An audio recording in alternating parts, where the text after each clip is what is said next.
Okay, hopefully everybody can hear me. I was intentionally muted before, so we're gonna wait a couple more minutes before we begin. And in the meantime, I want to take this opportunity to basically introduce myself a little bit more than what you guys know.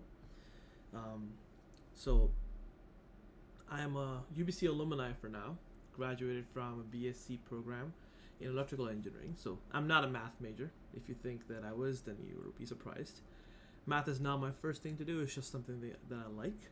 So that's why I used to run initiative on campus when school was normal, where we used to go out and help people using the volunteering support that we have in our peers. And this is just an extension of this in this weird uncertain times, right? So I want the session to be very casual, not to be crazy formal like your classroom. This is not a classroom again. This is just like a session. The reason why we call it a session is because I don't know what else to call it. We can't just call it a vibe in or whatever, but this is just has to be like a session. And you guys are more than welcome to unmute yourself, talk about it. Just be careful that you don't disturb anybody. That's all what it is. But you can definitely turn on your mic and just have any concerns, talk to me, talk in the chat. I'm trying to monitor both of these things, and the session is being recorded at this point. I don't really record people's voices usually, because if they're uncomfortable with that, it's just going to be my voice and the screen that we're looking at right now. So these are the two things that we're going to be recording, and of course it's because you can refer to it later too.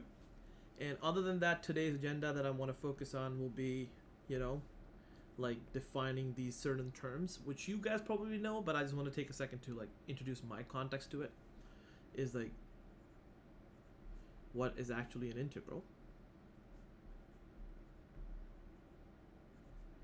We're doing this, we're taking integrals all the time, but we just probably have to take a second and make sure that we understand what it is exactly, right? That's the first thing. And then like how things connect, that's very important. How different concepts that you've been learning in this like Riemann sum, or like U substitution, or maybe some biparts, or what's going on, how all of those things connect. Most of you guys already have an idea about it. That's excellent. I just want to take a second to introduce it in my way. Once we're done with this, then we're going to focus today on two methods, and most importantly the need of why you have those two methods, right? That's very important. We have to justify like why are we doing everything. At every single point we have to make sure that I give you that just to make sure that you understand why this is being applied here, right? Two methods, one of them being the substitution. People call it U substitution as well. And then the next complication of it further will be by parts. It'll start to make more sense once we connect every dot together, right? So now we're hitting the time mark.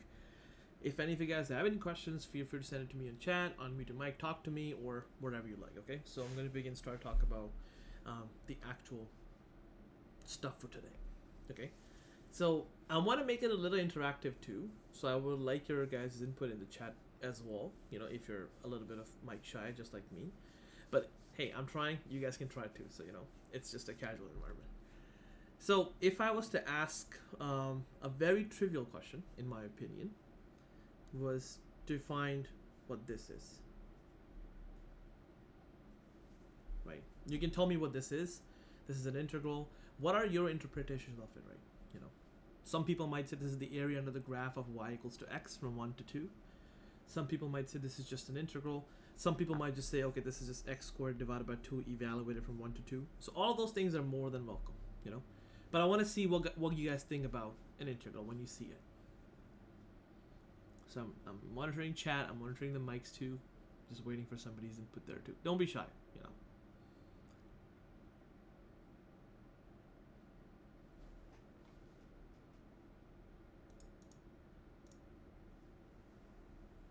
Like how would you define integral in your words?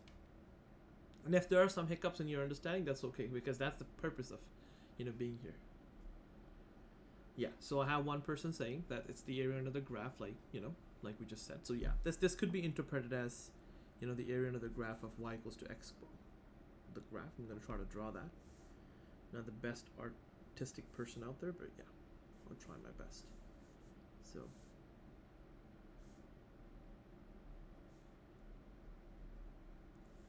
So that's basically what it represents in one sense, right?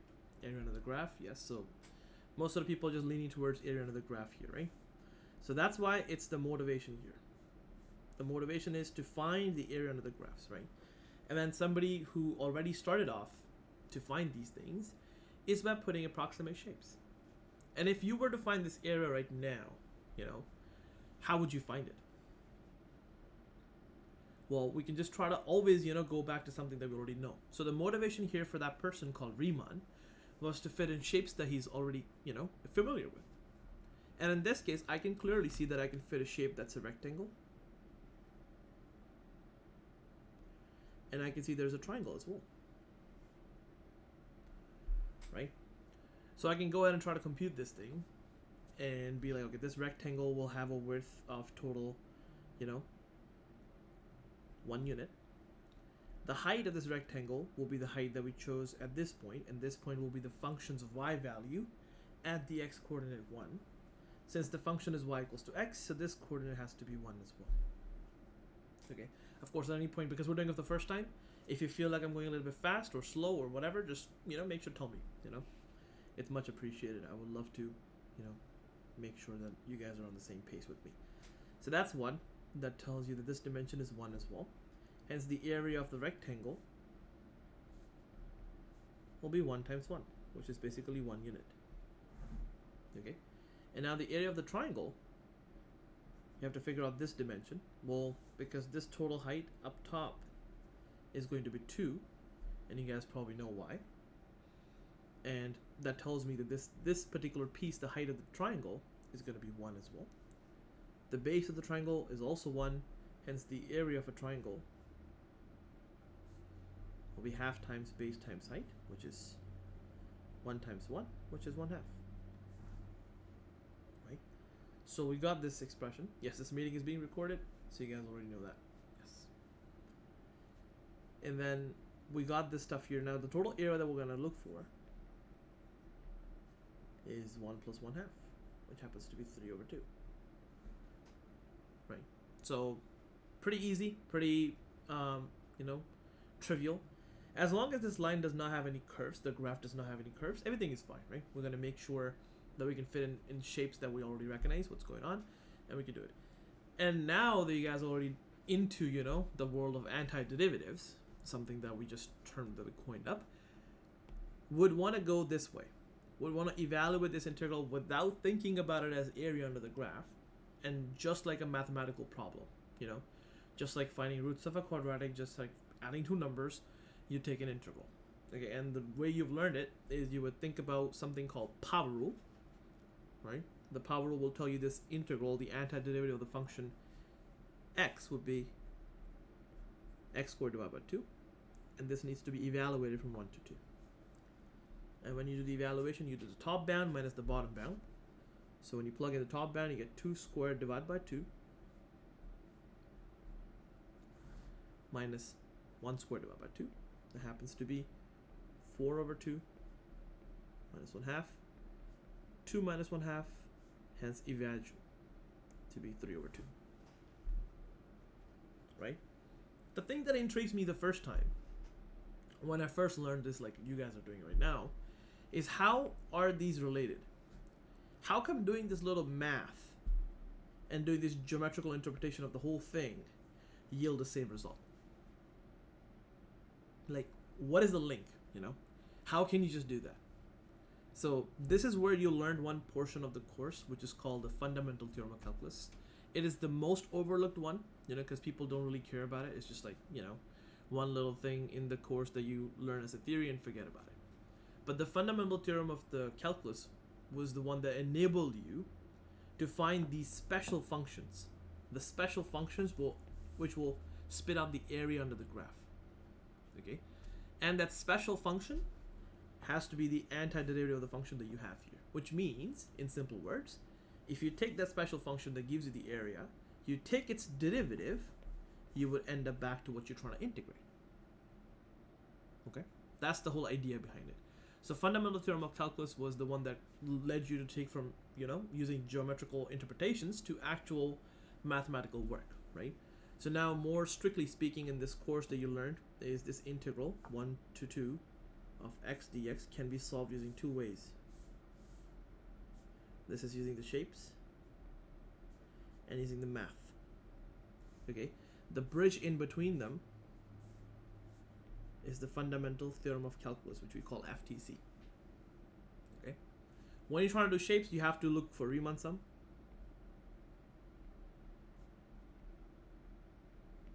And Riemann sums is basically adding, a bunch of rectangles under the shape and trying to approximate the area, which is just a fancy name for Riemann sum.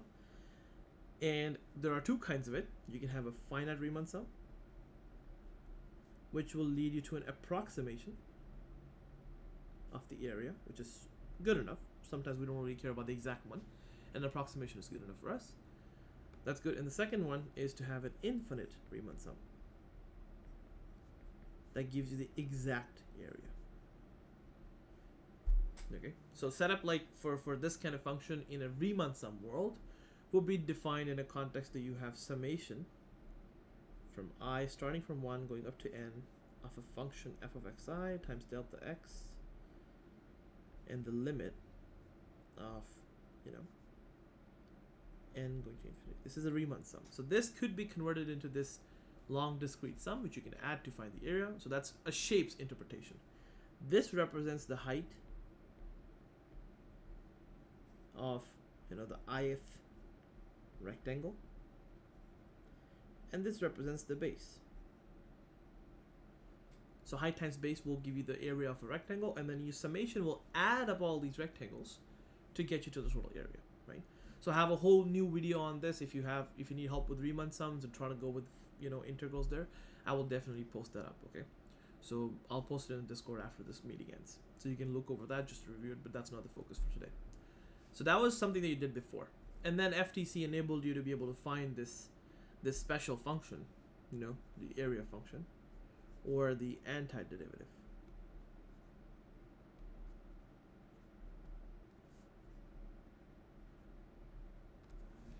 So when you do that, the antiderivative function, which you were trying to figure out, that antiderivative function has to obey this relationship that has, with the inside of the integral. So that's why you can be like, this integral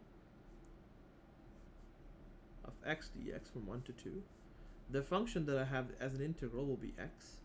The antiderivative of that function, the capital F of x, is going to be x squared divided by 2. And then the fundamental term enables you to be like, if you're taking the integral from a to b of some function f of x dx, that will be equals to its antiderivative plug in the top bound minus the antiderivative plug in the bottom bound. So all of this is like a lot of theory, right? And I have a question in the chat asking, does the I in this case always start at 1? In the case of an infinite,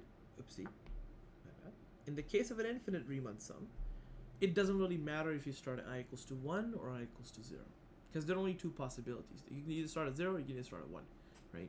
The reason why we only start at 1 is because to keep my insanity, in control. That's what it is. Because we have formulas to solve for I equals to 1. For I equals to 0 is just a little bit of extra work, and I don't want to do that. That's why we always start at 1. And you'll see in the video that I have up for this explanation in Riemann sum in detail, I explained why there's no difference between starting at 0 and 1 when you take an infinite Riemann sum. Because think about this. When you have infinite amount of rectangles, right, under a shape, then how big is the width of each rectangle? That'll be very tiny, because if you want to fit in, let's say, infinite amount of rectangles here in this zone, each rectangle will be very tiny in the base. The height will be different, but the base is going to be very tiny. So there's no difference in between, the rectangle that starts at I equals to 0 or the rectangle that starts at I equals to 1. Because there's so many of them that it doesn't really, kind of makes sense to choose either one of them. So that's why we choose the easy one. Where's I equals to 1? Hopefully that answers the question, right? Okay, we can move on for this one. So that was the concept here, which you can use to find all the stuff, right? The fundamental theorem of calculus. That's why you can interchange each one of them. And now from this point onwards, we're not going to look back at Riemann sums, because Riemann sums are fairly limited in the application of finding integrals, or like finding area under the graphs for different kind of things. So now we're going to just try to find, our focus should be on finding these guys, the antiderivatives. If I'm given some function and I can find its antiderivative, then I can easily evaluate the integral, find the area under the curve, find blah blah blah, whatever I want, right? So now the main spotlight should be on finding the antiderivative of this thing. Okay, so how I like to start is we're going to start off by seeing, a bunch of functions that we already know how they're working with. I'm going to go take their derivatives, and then we're going to take their antiderivatives and show you like a table of the 6 fundamental ones that you should remember every single time. Okay, the first one is x to the power of n. Then you have sine x, cos x.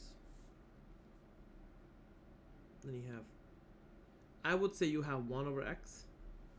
In this case, you would have secant squared x. And then you have e to the x. Okay, these are like the 6 standard ones that you should remember, kind of. And the least important is this one. You'll probably not remember that, but as you practice, you'll get better at it. So these are the 6 fundamental things that you need to remember the antiderivatives of. So if this is the function, the antiderivative of these functions will be as follows. So the first one will be n plus 1. Okay, you don't have to trust me on this. You can try to verify this yourself too, but for now we can just see these are the 6 fundamental building blocks that you need to remember. So that's the integral of f of x, which is x to the n. Integral of sine of x will be minus cos of x. Integral of cos of x will be sine x. Integral of 1 over x will be ln x. I put an absolute value of x, and the reason why we want to do that is because we are not sure what the actual question will have as a domain of x, right? You could choose negative values too, but we want our answer to be defined for all the values of x, and we know ln x is only defined for positive values of x, so we have to deliberately put a positive absolute value there to make sure if in case anything comes negative in the place of x, it will get converted back to positive. Okay, so these are this, and then we have the antiderivative of secant squared is the sneaky one. It's tan x. It's simply to simple to like remember, but it's a little sneaky because it's not often taught. The last one is the best because the integral of e to the x, or the antiderivative of e to the x, is e to the x, right? So does anybody have any questions about these 6 fundamental antiderivatives?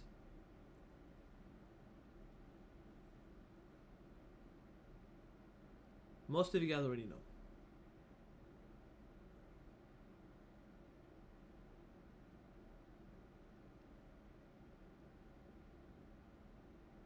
Okay. I'm not seeing anything in the chat. That's a good sign. I think people are comfortable with, remembering these things. And our job, just as a strategy, is I'm going to tell you right now. So, is you get a complex integral, you simplify it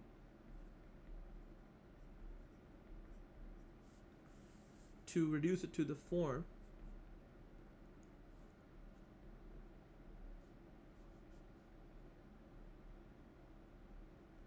recognized. Okay, that's the whole strategy. You have a complex integral, you will simplify it, and in this simplification you'll use these techniques. Okay, the techniques are here. You'll be like, the first technique is substitution, second technique is by parts, third technique is to actually just do partial fraction, which you'll learn. Decomposition. So once we have all of these ways to simplify it, to reduce it to the form that you recognize, the emphasis on the word you is very important, okay? Because it's very subjective. Some people can be like, they look at this integral, they'll be like, okay, e to the power 5x plus 4 dx is just going to be e to the power 5x plus 4 divided by 5 plus c. Some people are like that, you know, they'll be like, bam, that's how you find the integral. However, for a majority of you guys, you will do a substitution here. You'll be like, okay, let u be equals to 5x plus 4, you know, which means that's something that's bothering you. I'll explain why the whole method works, but I'm assuming that somewhat you have the idea of what actual u substitution is. So I'm going to carry on with this method to just prove a point. You have this, and then you take the derivative of both sides. You get du by dx equals to 5. From there, you isolate for dx being equals to du by 5. Your integral now will convert into e to the power of u times du by 5, which will be written as 1 over 5 times e to the power u du, which hits back to this standard integral, which you should remember by memory. And bam, you can get to the answer like 1 over 5 e to the power u plus c. And now you have to, of course, plug back what u was.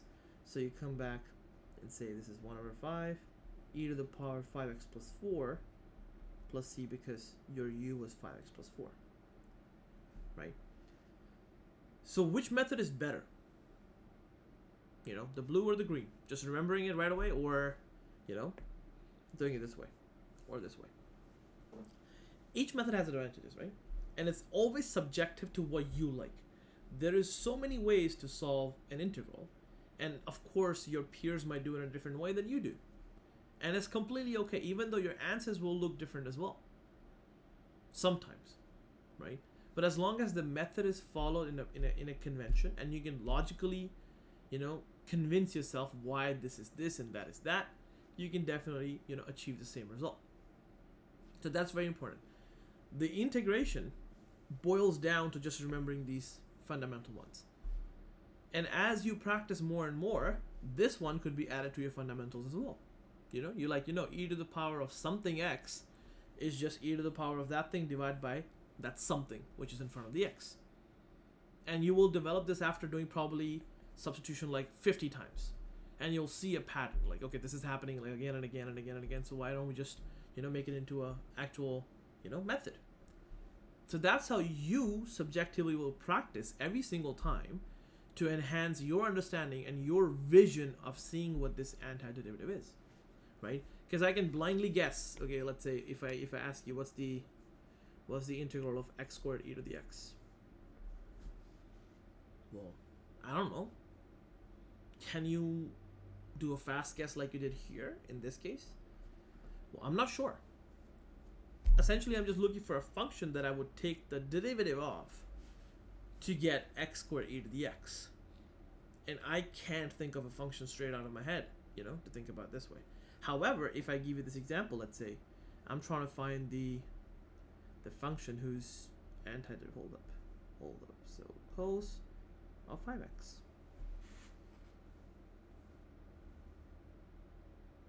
So that is a very important point that you mentioned in the chat. There's somebody who pointing out there, he says, when you have e to the power x is integrated, then you get e to the power x divided by the x differentiated, right? So that is valid, and I'm going to explain that concept a little bit more. So that the statement itself is very correct. That's how it's supposed to be. And I'll explain why it's a little bit tricky sometimes to see these things, okay? In a second. But let me just go back here for now. We go back close to 5x. Can you think of a function in your head that you would take the derivative of to get cos of 5x? Or basically try to find the antiderivative of cos of 5x, right? So, Jade, you pointed out over there in the chat that e to the power of some function, when integrated, will be e to the power of some function divided by that function's derivative. That is the case, but it's only true if that function is a linear function. Okay? It cannot be any function. It cannot be e to the power of x squared. That's not true. Okay? It will be true for any linear function that you think about. So you can have e to the power 5x, e to the power 3 minus 4x, e to the power of, you know, I don't know, half x, whatever, you know. All of those linear functions will be e to the power 5x divided by the derivative, which is 5. E to the power 3 minus 4x divided by the derivative, which is minus 4. E to the power 1/2 x divided by the derivative, which is 1/2. So that's how it follows. In this case, God knows what's going to happen. Okay, so you can only do that only for linear functions, and this is essentially what this whole thing is about. If you did not know that formula, how would you go about solving integrals in general? When you start to solve this integral, you would have to use U substitution in general, right? This is just your realization of doing U substitution after 50 times. You're like, okay, this is how it's always going to be, you know? So if I give you, it's not the case only for e to the x. I'm going to show you one more because now we're talking about it. So let's do that here. So you know integral of 1 over x is ln x, right? Everybody agrees with that. So this is all good. Now let's twist things up. If I go 1 over 5x dx, how would you do that? Can you? I want you to be able to see that. I want you to be able to see that this is just 1 over x, but instead of x, there's 5x or something linear plugged in. So the rule that we use should also stand here too, right? It should be like important here. So when you think about it this way, the integral of 1 over something is ln of that thing. Don't touch the inside.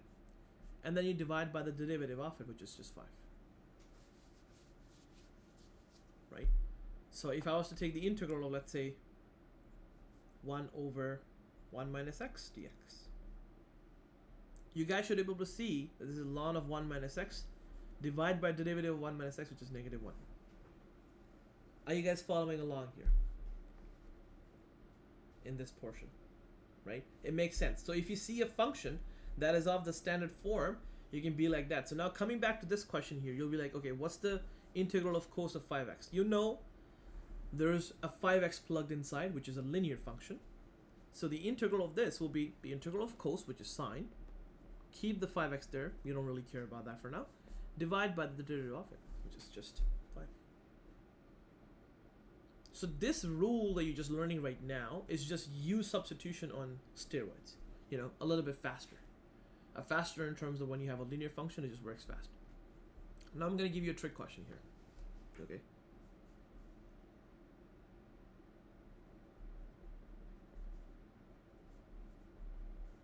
Not really a trick question now that you already know what's going on. One way to solve this integral is to expand 3x plus 2 to the power of 5 and then use power rule. Right? That's one way of doing it. But if you can see this, that this is just something to the 5 function with a linear function 3x plus 2 plugged in, then you would take the integral of the outside function, keep the inside as it is, and divide by the derivative of it. So you'll be getting 3x plus 2 to the power of 6 divided by 6. Oops, my eraser is too big. So 3x plus 2 to the power of 6 divided by 6. And then of course, because you had something instead of just x plugged in, you have to divide by the derivative of the inside, which is just 3, which happens to be 3x plus 2 to the power of 6 divided by 18 plus c, of course. So now, which method do you prefer? The chain rule method that we just talked about, or the expansion method? You know, you guys are already seeing this, that this is no point of actually working towards the whole idea of, you know, using those. So now, this is where you have to be very vigilant about U substitution. When you see a linear function, it's very easy to just go ahead and, you know, use the method right away. So that was just U substitution. Where else can you use U substitution, right? That's the whole idea. So now I'm going to start to I'm going to give you some bunch of examples of the same integral with slightly tweaked difficulties, okay? And after I do one of these, you would have to tell me a little step of how you would carry this. You don't have to do it completely. You just have to tell me, like, which direction would you go with, okay? So the first integral that I'm going to give you is, let's say, let me think of a good one. There's not much options, so I'll go with this. Let's say you have sine of x, very trivial. And how would you do this? is this a standard integral, something that you can remember from memory, or you can just be like, I know this integral is straight up minus cos, right? So everybody in the meeting right now can see that integral of sine x is minus cos x, right? Is there anybody who cannot see that? Is like why anybody has a question like why this is like this? And it's completely okay to ask those questions because that's what we're here, right? Is everybody comfortable with me doing this? Like saying the integral is just of sine x is minus cos x. Okay, I see a bunch of yes, which is good. Awesome. Now I have enhanced your vision in a sense to see that the integral of sine of 5x would just be minus cos of 5x divided by 5. This is where I want you to ask yourself the same question. Can you see this too? Without doing any computation, can you see this integral working? That's exactly what I'm getting to, So the formula only works if you have a function plugged inside another function and the inside function is a linear. So this needs to be 5x. All of these things needs to be linear, or, linear, or linear. Every time linear. So this formula only holds if the plugging inside function is a linear. The outside could be anything, but the inside is a linear, right? But if I twist this thing up, if I be like, okay, sine of x squared, then you can't apply this formula because the inside is not a linear enough. This is not equals to doing just, minus cos of x squared divided by 2x. This is wrong. Don't do that. So then how would you solve these kind of questions, right? But before I go there, does everybody agree with me that they can see this integral working out? Without any computation, you can see this is true, right? Okay, that's good. I'm pretty sure that everybody else can see it too. Now when you see this kind of stuff happening in this, I want you to identify the problematic place in this integral, and then how I do that in my brain, I would be like, okay, this integral would have been so much easier if this x squared wasn't x squared, you know what I mean? Was something simple, something linear, something nice, maybe just x, maybe just 5x, maybe, something weird, just but linear, right? So the thing that's causing me trouble is the x squared, right? Most of the time when you're able to identify what's causing you trouble, that thing needs to be substituted. Okay? So this is where we have to have motivation for substitution.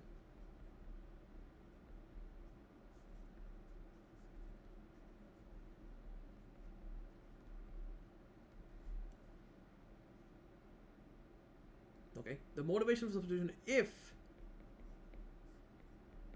the sine of x squared was sine of something, let's say u,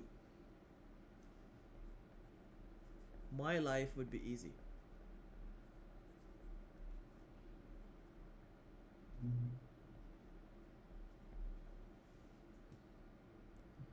Does everybody agree with me on that, right? So everybody's good with that. If that was there, then why don't I just do it?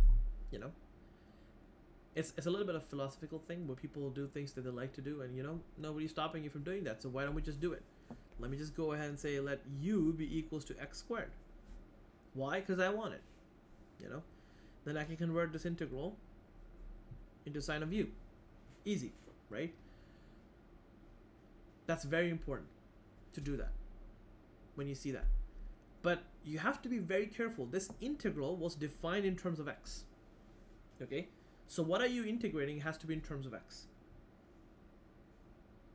So Zoom is not recording. I'm recording through the OBS software, which is a little bit better quality because we're going to put it on YouTube or somewhere. So yeah, it's going to be better in that sense. Okay? The next thing here is that we're going to be looking at. Okay, we do that. We can't just only substitute for the thing that is bothering us. We have to make some sacrifices too, right? If you want to lose weight, you gotta cut off on the junk food you're eating, right? So it's a sacrifice. You just can't lose weight because you feel like losing weight, right? So we can't just substitute because we feel like doing that.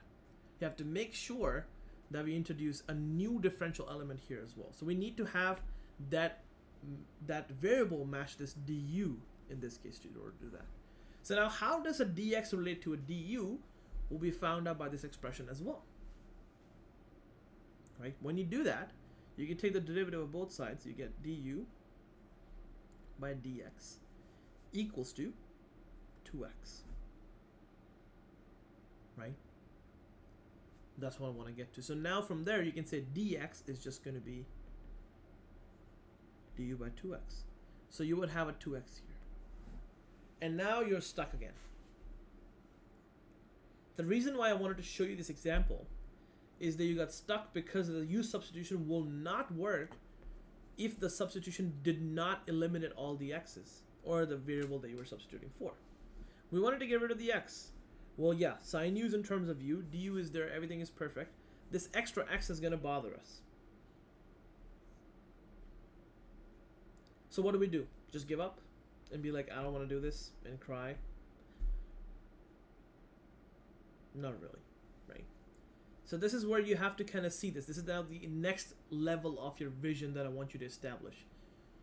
In order to carry a successful substitution, you need to have the derivative of what you're substituting hanging out there. Okay, I'm going to repeat myself. In order to have a successful substitution, you need to have the derivative of the guy you're substituting hanging out in the integral, or else it won't work. That's important. This is the most important thing you have to see. So here, because I'm going to substitute this x squared, I should have a 2x in the integral. So why don't I put that there? You know, let's say the original question was this now. If that was the original question, then my substitution would work flawlessly, because then these things will cancel out, leaving me with the integral of sine of u du, which now comes to this memory saying that this is just minus cos of u, and then what u was is x squared, it happens to be minus cos of x squared. Okay, that's very important. In order to carry a substitution, you need to have its derivative hanging out there. So if I ask you a question here, can you integrate e to the power x cubed dx? Well, the steps of my heart, you know, like the motivation will be, okay, life would have been much easier if that x cubed was something linear, you know? Life would have been much easier if that x cubed would have been something linear. So why not I just do that? Let u be equals to x cubed. But if I'm substituting that thing, I need to have its derivative hanging out there, right? That's very important, or else the substitution will fail. We just saw that. The last question here, you mean this one, this guy? Yes. So I was following along with my substitution method. I did not have this 2x there yet. And I saw that when I do the substitution, I will have this 2x staying in the denominator. And I don't want that. Because once substitution is done, you want to make sure everything gets converted into, you know, a single variable. So to get rid of that 2x, I need to have this extra 2x there already waiting for us. Yes, exactly. The last question I was saying that in order for substitution to work, you have to have 2x to be there in order for us to substitute for x squared. And here, if I want to substitute x cubed, I need to have an x squared. Preferably a 3x squared, because that will be the perfect case, but a constant could be, you know, taken care of later. We don't really need that. But we need to make sure the variables are gone, right? So now if I ask you this question, will it work? Yes, now it will work, because you have a derivative of x cubed waiting for you in the integral, you know, and hence you can carry this whole thing. Right? So then you'll be like, okay, I want to see this how it works. So let's see, if you take the derivative here, you have du over dx being equals to 3x squared. That implies that dx will now be equals to du by 3x squared. When you substitute everything back into the integral, this x squared will be there because we did not substitute for that just yet. We made this e to the power of u, and then this du will be. And now you see why it's important, because if you do that correctly, then this x squared and that x squared will cancel out, leaving you with an integral of e to the power u by 3, which could be written as 1/3 e to the power u du, and this hits your memory lane. You already know this integral is 1/3 e to the power of u plus c. And then what was u? It was x cubed, so you plug it back in, you get 1/3 e to the power of x cubed plus c.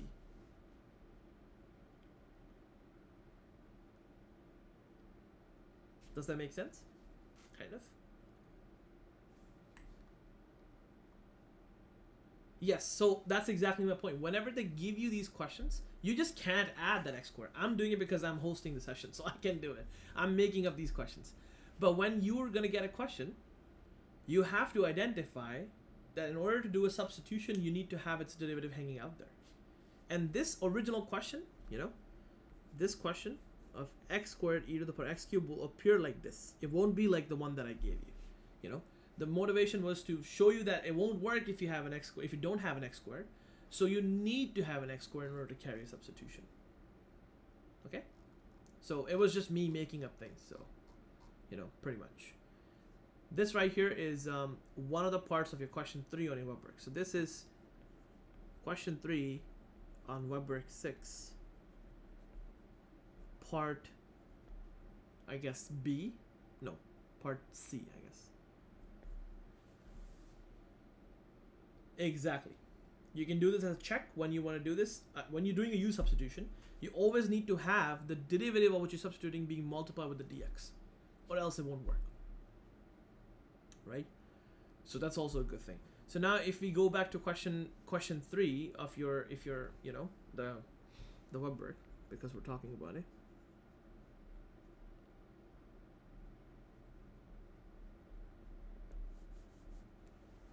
We're gonna jump off to this idea where they ask you which method would you want to use, right? So I want to show you the substitution ones, and I want to justify why they work. Okay, so you have x squared and 1 plus x cubed. That was one of the options on this, which will work with substitution, and we already discussed this one, x squared e to the power x cubed dx. That was also one of the options on it. And then this was here, x squared cos of x cubed dx, and then you have 1 over square root of 6x plus 1 dx. I want everybody here to be able to justify that you can use substitution here because you see the derivative pair there. And I'm going to show you that. I'm going to show you like in a segregated way so you can like kind of wire your brain in a way to see these things together. I'm not going to write this as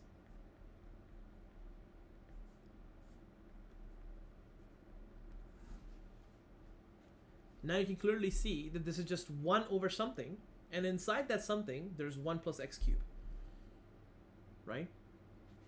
And you would say my life would have been so much easier if that 1 plus x cubed was something that's u, right? And then you have to now further check yourself. Can you just say that there could be u? You have to check yourself whether the substitution will work or not.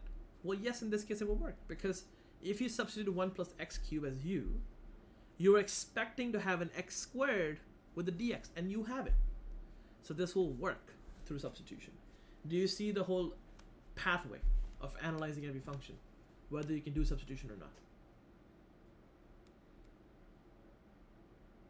Right? Get it? We already talked about this one. We can be like, we have e to the power of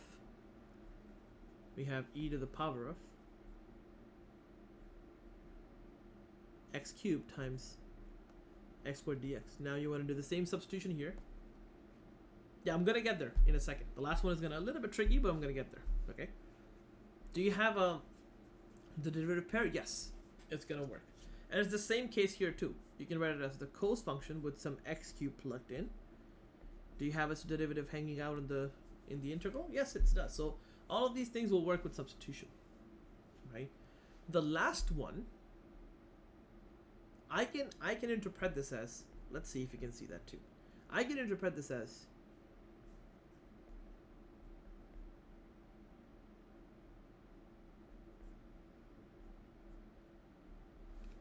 like this, right? So this function has 6x plus 1 plugged in a function of, something raised to the power negative 1/2. So in this case, you don't need to worry about it because this is a linear function. So linear function, we use our chain rule. This will be taken care of like this. 6x plus 1, negative 1/2 plus 1 over negative 1/2 plus 1, divide by the derivative of 6x plus 1, which is just 6. Right? So this was done using chain rule, which we already has established that it's just substitution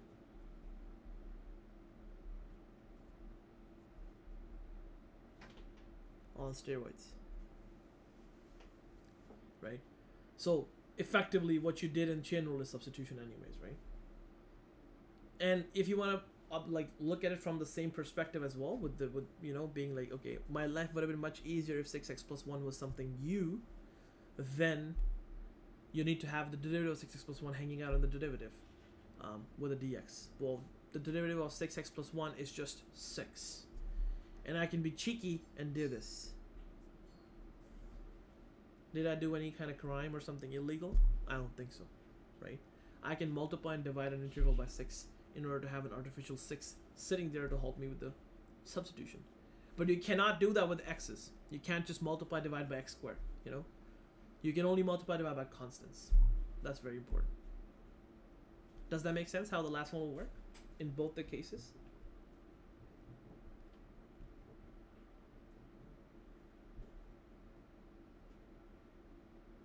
Okay, good stuff. So this is all about u substitution. And substitution, you see, itself is not a big deal. It's like not a very intensive process. It takes some time to get used to. But after you get used to it, you'll be like, okay, this is easy. I don't really have to worry about anything, right? So then we're going to go to problem 4 of your Webwork, where in my version, this was saying pi over 6 to pi over 2 of cos of z dz over sine to the power 8 of z. That was the question that we have in problem 4 for me. How I like to work with definite integrals, the difference between a definite integral, will have the bounds here, is I convert this to an indefinite integral for now. Okay? I'm going to try to solve this as assuming that this is, an indefinite integral. And then we're going to look at the bounds later on. Okay, once we're going to solve this, then we're going to come back to the bounds for after that. Okay, that's one of the approaches. The other approach is to change the bounds as you go, and that's okay as well. It's just my personal preference to go this way. So now, can you guys see that substitution will work here? If you cannot see that just yet, I'm going to make you see it. Okay, I can write this like this.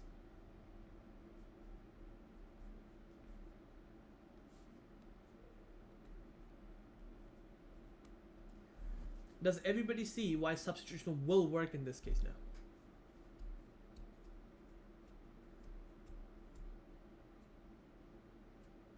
I want to make sure everybody sees that, right? And if you can't, then what you can see is get the motivation. Your life would have been much easier if this sine z was u. Well, you just can't do that. In order to do the substitution, you need to have its derivative hanging out in there too. And yes, the derivative of sine is cos, and it's there. So this will work. And let's try to do this now, actually. We'll verify it's going to work. Let's do it. So if you let u be equals to sine of z, then your du over dx will be cos of z. And hence, dx will be equals to du by cos of z. When you plug it back into the formula, you get 1 over u to the power of 8 times cos z. That's from the previous case. And my god, this needs to be dz.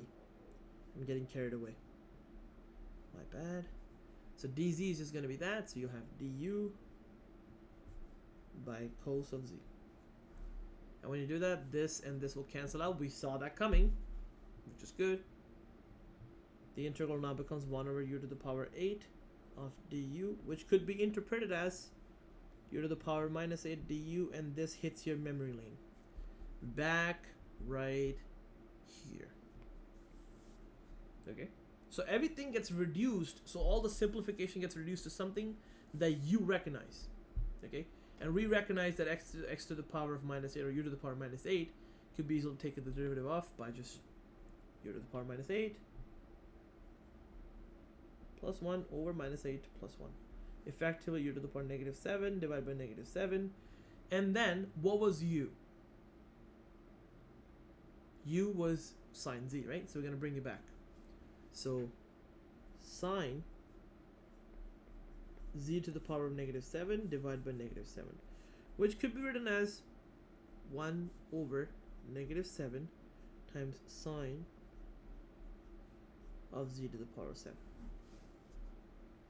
Does everybody agree with this algebraic simplification that I just did? So the integral came up to be this, and then I plugged in the u value back here and simplified the expression to be this. Any questions about it?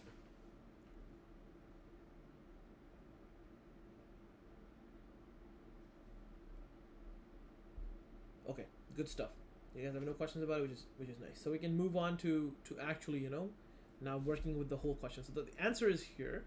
We still have to evaluate the bounds too, right? So once you're converting back everything to the original variable, z, now we're going to evaluate this to the bounds. So the bounds are going to be from pi over 6 to pi over 2, right? So when you plug in pi over 2, you get 1 over negative 7 sine of pi over 2 raised to the power 7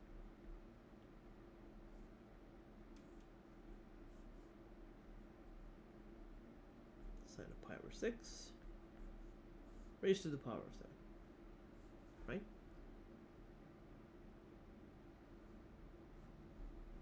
So once we got this here, sine of pi over 2 from memory has to be 1. Sine of pi over 6 is sine of 30 degrees. And if I remember that correctly, that should be 1/2. Okay? And there's no way about this. You have to remember them. This is just how the world works. So negative 1 over 7 times 1 to the power of 7. And negative 1 with a negative 1 over 7 will become 1 plus 1 over 7. And then you have 1/2 to the power of 7. This is where you leave it for Mr. Webwork to take it and calculate it for itself. Okay, I don't want to get into the nitty-gritties to solve it, but this is how you would get the answer, and just punch it into Webwork and it'll give you the solved version of it, right? So how does this look? This is like the first U sub practice that you saw there. Make sense? Does anybody have any questions of how we did what we did? And most importantly, everybody should understand the motivation behind it. Like, why did we do substitution? Because we just want to make our lives easier. The whole purpose of substitution is to make it into a function that you can integrate or take the antiderivative very easily. This was looking pretty nasty. After substitution, this looks very cute. Right? So that is the motivation behind substitution. You're just not doing it for, fun. You're doing it because you have to make sure you convert the integrals into something that's much easier to solve. Hopefully everybody understands this idea, right? If so, then we're going to move to one more question that you have in your Webwork on the substitution part of it, right? Yes, if cos d wasn't there and it couldn't be cancelled, this question is not a substitution problem, and then this integral will just become this, right? So I'm just going to consider that. So what if this was 1 over sine to the power 8z dz, right? That's what you're asking for, if that was the case. If the cos d wasn't there. Then my advice here will be to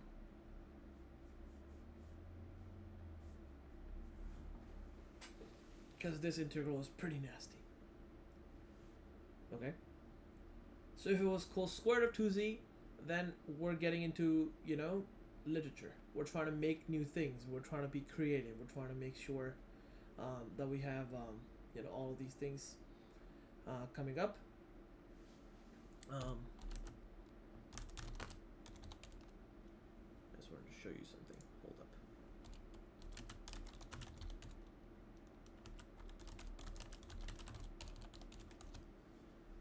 Okay, so now we're being creative here. We're trying to make sure that we make new functions out of nowhere. And it is very common for an integral to be not solvable at all. And it does happen too. If let's say the other option that you wanted to say was, what if this was cos squared of z on top with a sine to the power of 8z on the bottom, right? If that was the case, then I can do some of the trigonometric identity to kind of simplify it. So tackling every question is very, very different from every time. And you'll see sometimes you get questions which you're going to be like, I don't even know what to do. You get stuck. And it's okay to get stuck, because this topic is hard and integrals are still some things that we can't solve completely, right? And you will learn when you cannot solve an integral, what do you do? You will learn that soon, okay? Not yet, but we'll do that soon.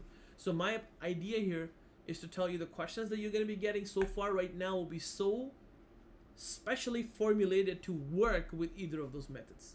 They just can't ask you any question out of the blues, That's more important to understand as well. I want to make sure everybody gets that too, okay? So you can't just have any function hanging around there. They will be very specifically oriented in a way to make sure that you understand how to solve these, right?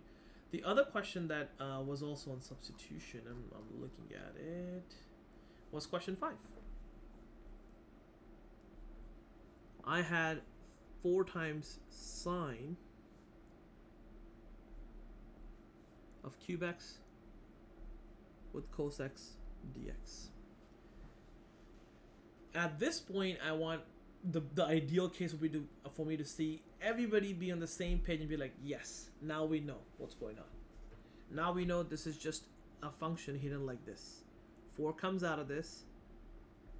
Sin of x goes there with the cubic cos of x dx. Does everybody see how substitution is kind of like made in this problem? They made this problem for substitution. It's kind of like destined to be done using substitution. Does everybody see that? Right? All we have to do is just make sure the sine of x is u. And in order to carry that substitution, we need to have its derivative, cos x, and it's right there. So substitution is going to work. So let's do that. So when you do it this way, you have u equals to sine x. Du over dx will be equals to cos x. Du equals to cos dx by cos x.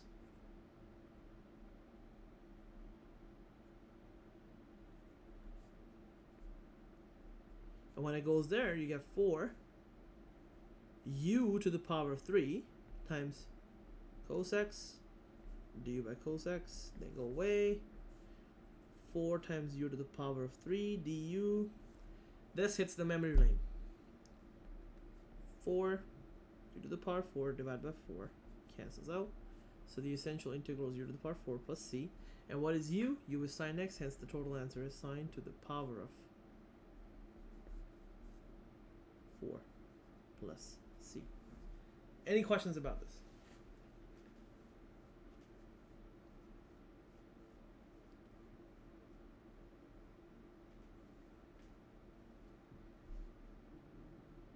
Okay, good stuff. Now we're gonna speed through another example for the substitution here. Question 6 on the Webwork. 0 to pi, and that's 9 times secant squared t over 4 dt. So they want you to use substitution, but we'll use chain rule of integration, because we know our life would have been much easier if the t over 4 was something, nice. And of course, right now, you guys probably won't see secant squared as a nice guy in the integral, right? You might reduce it to something else. But remember, if you go back to the memory, I'm going to have to slide back all the way, that the integral of secant is straight up tan x. Secant squared x is straight up tan x. So now we can see, like, okay, if that inside part was something nice, then we can just work our way and find the integral, right? I can rewrite this as the indefinite integral first, because remember, that's my style of dealing with things. I'm going to remove the bounds for now, not going to worry for that for a second. So you have secant squared t over 4 dt, right? And this is easy, probably not that obvious for you, but it will become obvious as time passes by, that t over 4 is a linear function. So we can use chain rule. So the integral of secant squared, 9 stays there, will be tan of t over 4 divided by the derivative of the linear function, which is 1 over 4. So essentially that turns out to be 4 times 9, that's 36, tan of t over 4. Right? That's the answer. And now, of course, because this was a definite integral, so I have to evaluate on the bounds too. So then I'll do this. I'll go 36 tan of t over 4, evaluated from 0 to pi. When you plug in the pi there, you get 36 tan of pi over 4 minus 36 tan of 0. Tan of 0 is 0 from memory. Tan of pi over 4, 45 degrees should be 1. So the answer to this is 36 times 1, which is just 36. Any questions about this question? Anything that I did in this that doesn't make sense? I know I keep on saying this, but don't be shy, please.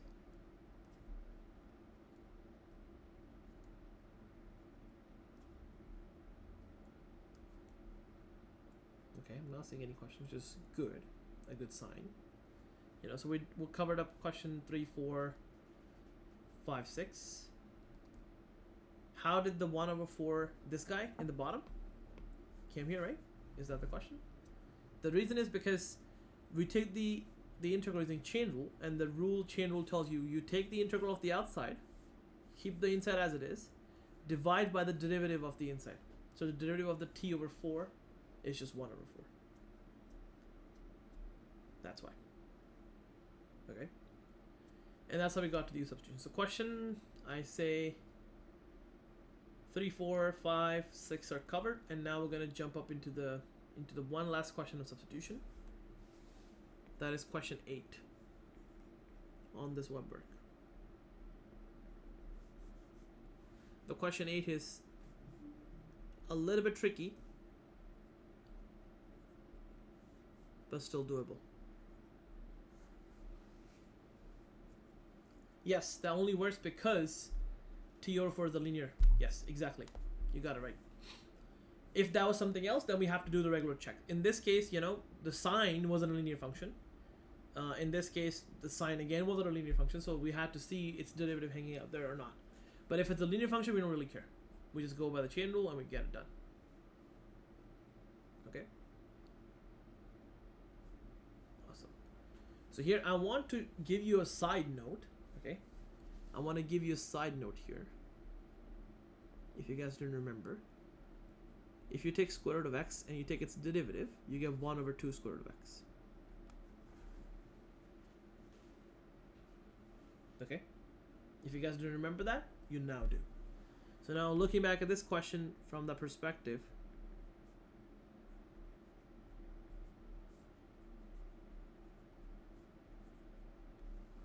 do you see how pieces fit together?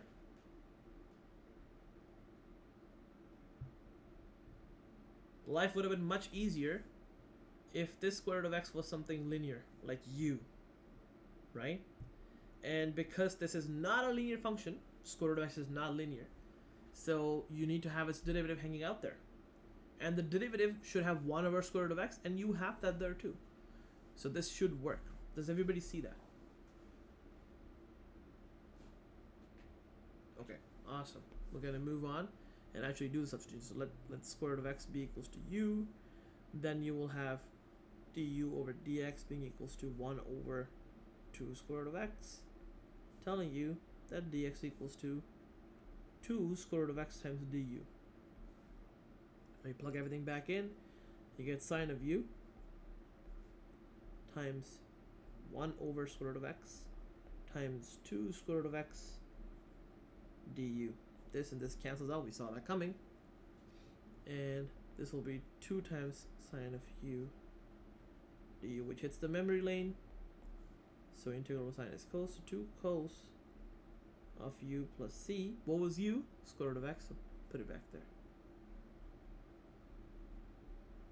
And that's how you finish this up too. Smooth as butter. Do you guys agree?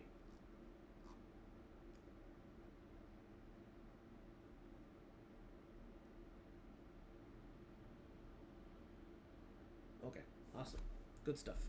So u substitution part of the Webwork is done.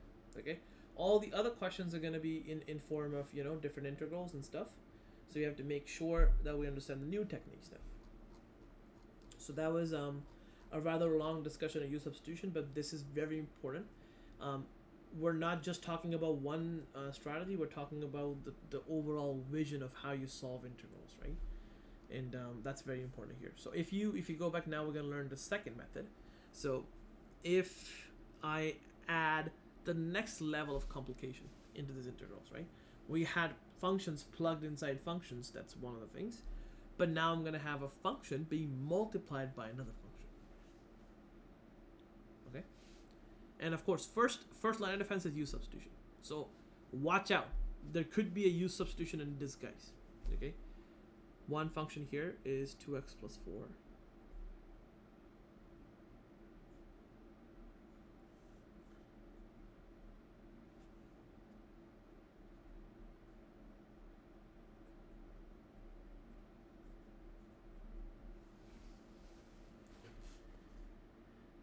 Essentially, these two functions are being multiplied. And even if you didn't realize it that way, all of this time that you've been solving these things, these functions are being multiplied. Multiplied. This was also kind of being multiplied, you know, with 1 over sine 8. This was also being multiplied everywhere. So we have to make sure.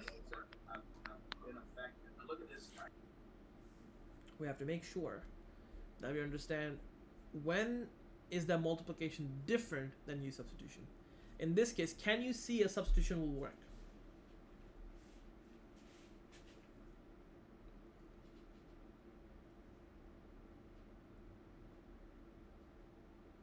Can everybody see the substitution will work in this case?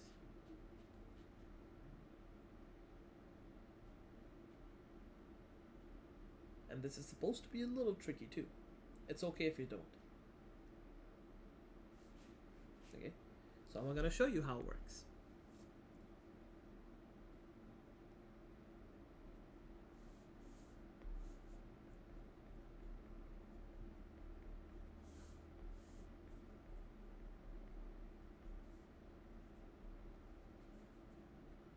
You guys see it yet?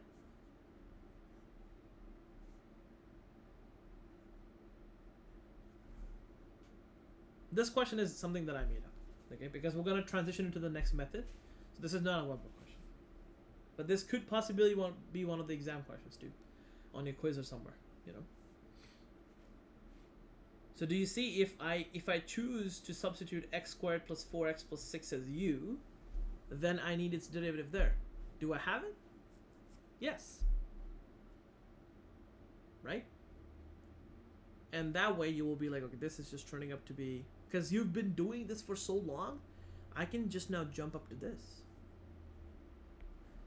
Because you've seen this happening for so many times that whenever you have this derivative here hanging up, there's eventually going to cancel out, right? It got canceled out here, it got canceled out there, it got canceled out everywhere else. So might as well just skip that step and be like, yeah, done, right? So now we got to this expression, the simplified expression, and this integral will be u to the power 1/2 plus 1 divided by 1/2 plus 1 plus c. So it'll be u to the power 3 over 2 divided by 3 over 2 plus c. What the u was the whole quadratic. So you'll have x squared plus 4x plus 6 to the power of 3 over 2 divided by 3 over 2 plus c. That's the answer. Makes sense, right?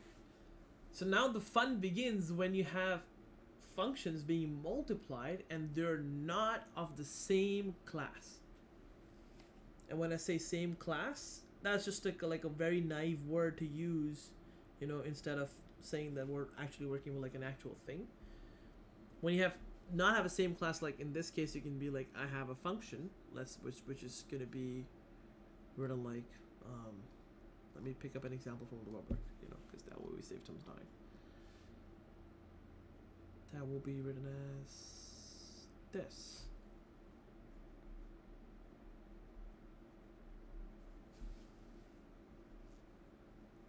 This is question 12 of your Webwork. Okay. So when it's written like this, you have a function t, which is,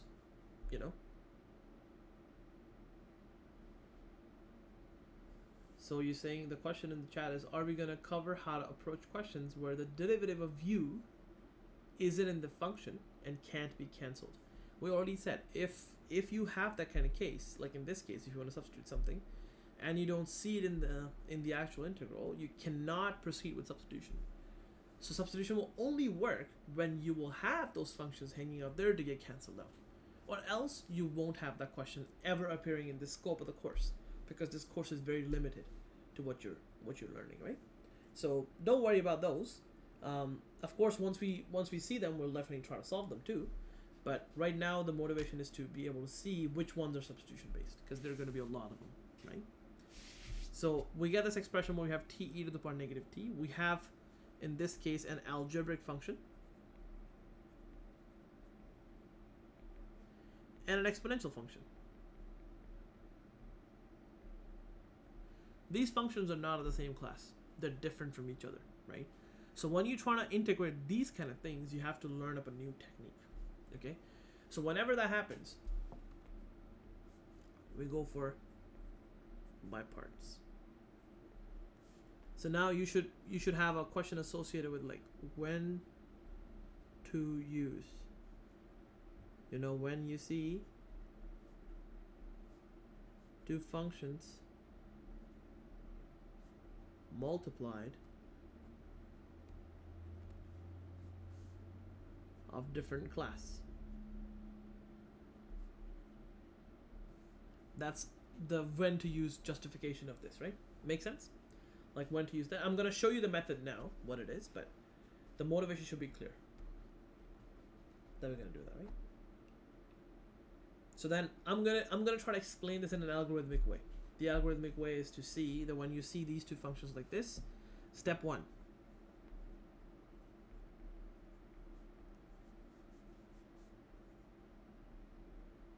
Choose a function to be u and choose a function to be dv. Okay, that's the first step. And how you choose that?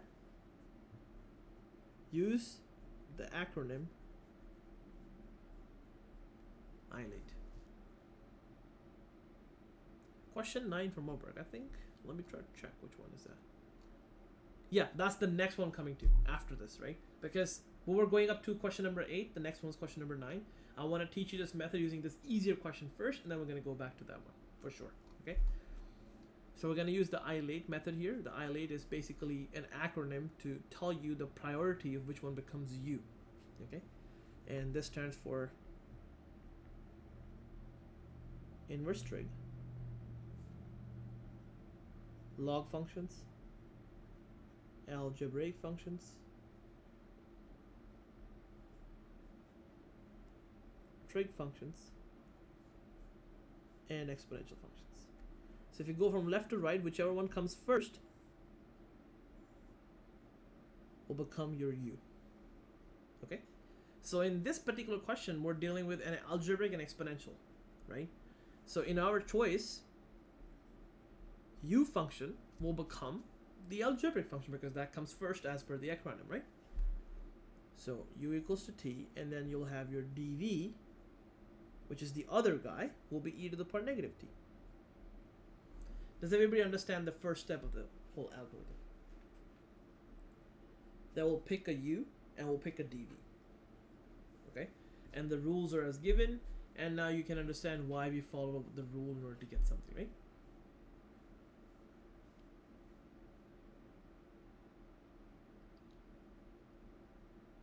So now there shouldn't be any questions of how we pick u and which one becomes dv, right? So we're going to do that here. That's 2. Step 2, find du and v. So how do you find du from u? You will take its derivative. So du is going to be just dt, or like 1. And v is going to be the integral of e to the power minus t. And now, I expect you guys to know that e to the power minus t will just be e to the power minus t divided by minus 1 plus c. Or basically, you know, don't have a plus c in this case because it's going to be used later on. Does everybody see how I got this integral? The integral of dv, right?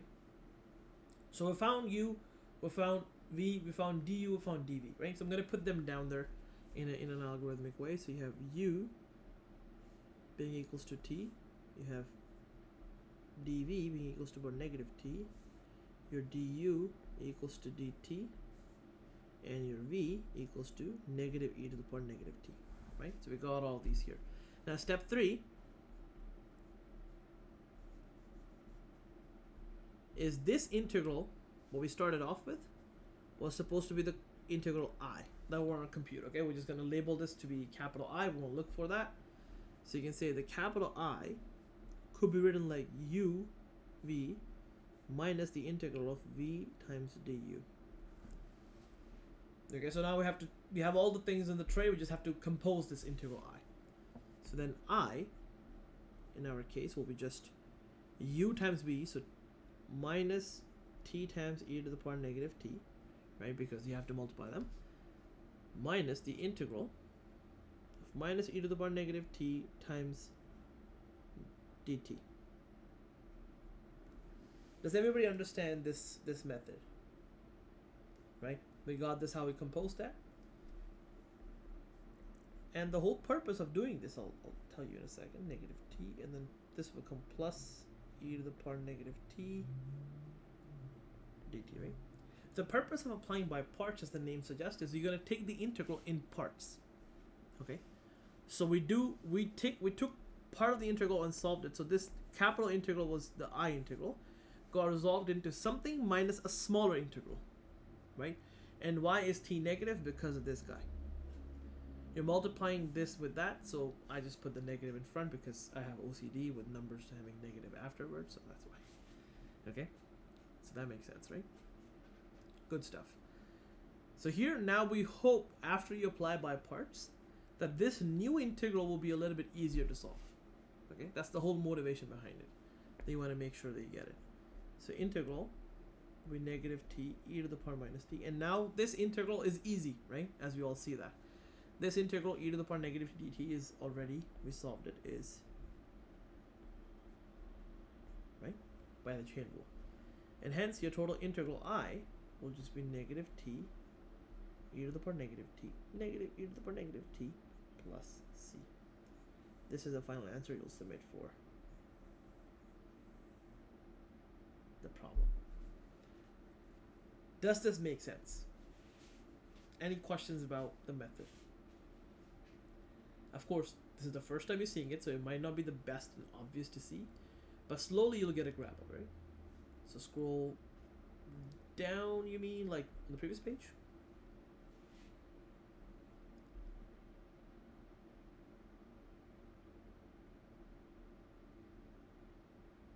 Like to the final answer? Yes, so the final answer is right here. Negative t e to the negative t minus e to the negative t plus c, right? So that is the final answer here, right? Awesome. So now let's do the problem 9. That was also based upon the same idea. And now it will be dead easy for you to find whether this is actually integration by parts problem or not. The version that I have is x squared times tan inverse of 2x. Okay. And you know that this is going to be a problem of by parts because you can try to stab it with a knife of u substitution and see if it works. and you'll see it won't. Okay, give it a shot. What's causing you trouble? The trouble is causing by this guy, 2x. Well, that's not really a trouble because it's a linear function, right? I could have just went ahead and, you know, forgot about the whole thing, but I don't really remember the integral of tan inverse of 2x, right? Or what function should I derive in order to get tan inverse? So this right here is going to be a by parts problem because U substitution won't work. And you have to pay attention to these cheeky people who make this assignment. Is they're trying to play with your brain, okay? After you keep on doing U substitution, you see an x squared, you see a 2x, you'll be like, yes, substitution will work, right? Because you see an x squared and you see a 2x, okay, they make a pair, and you'll be like, yeah, we can go ahead. But you gotta pay attention. The 2x, which means the derivative, should be outside, not the inside. Okay? In this case, x squared is outside with the dx, right? There's a dx here too. So substitution will not work here because you don't have the derivative of what you're looking for outside. It's just a completely different story here. Okay? So this has to be by parts. Let's put down the steps here. Is to pick a u and pick a dv by the rule of Eilert, right? And in this case, we're dealing with an inverse function and an algebraic function. So which one comes first? Of course, inverse, right? So your u will be equals to tan inverse of 2x, and your dv will be equals to the other guy, which is x squared. Agree with me on this? Right? Any questions about how I chose this to be this particular number? Makes sense, right? Good stuff. Now we're gonna go and do the step 2, where we're gonna pick our du from there and we're gonna find our v from there, right? So the derivative of tan inverse of 2x is something that's probably nobody remembers. You know, it's a tricky one. It's a trivial one. Nobody really cares about it, but I'm gonna tell you what it is. So in this case, du tan inverse of x derivative will just be 1 over 1 plus this guy times the derivative of the inside, which is 2, by chain rule. So that's your du, and your v is just the integral of x squared, which I expect you guys to be able to see. It's already x cubed by 3. Now is a stop where probably there's some people getting confused. I want to take a second and stop and ask, like, are you guys okay with this? Or any questions about what I did?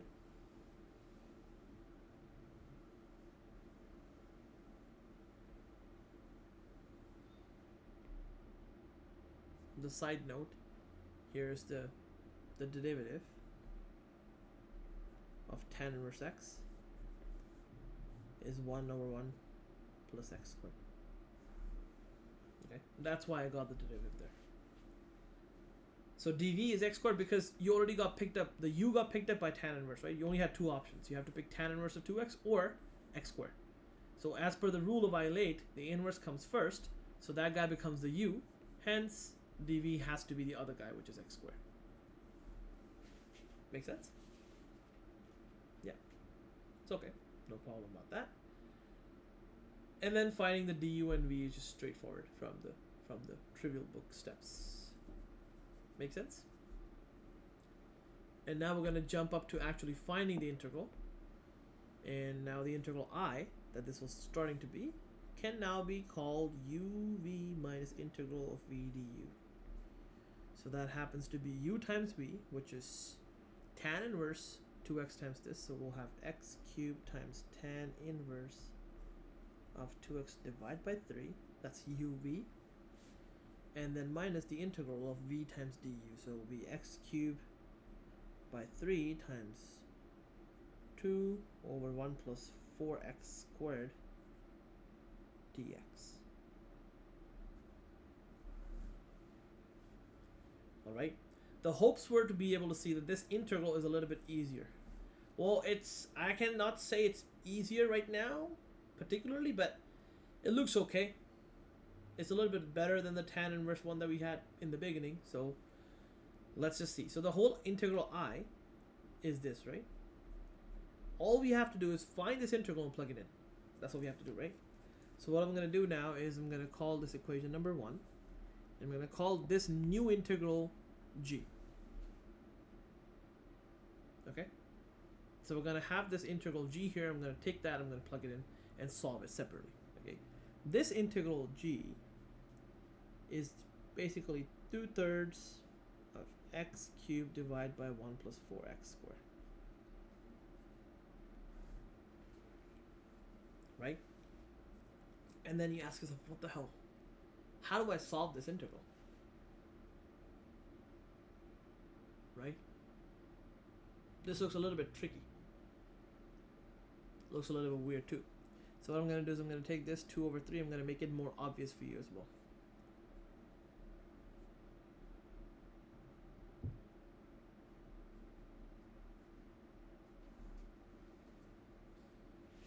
I can do that. I can write the x cubed like this, right? So then I can pick my substitution here to make it a little bit easy. I can be like, let me choose 1 plus 4x squared to be u. Okay, and then I also have that x squared will be equals to. Does everybody agree with me on that? The reason why I'm having this x squared too, because I can technically substitute for that as well. Okay, so the x squared becomes u minus 1/4, and the bottom becomes just u by itself, right? So keeping that in mind, that we have these two things true, I can find the derivative and be like, this should be dx, my bad. And that way when you do it, you get 8x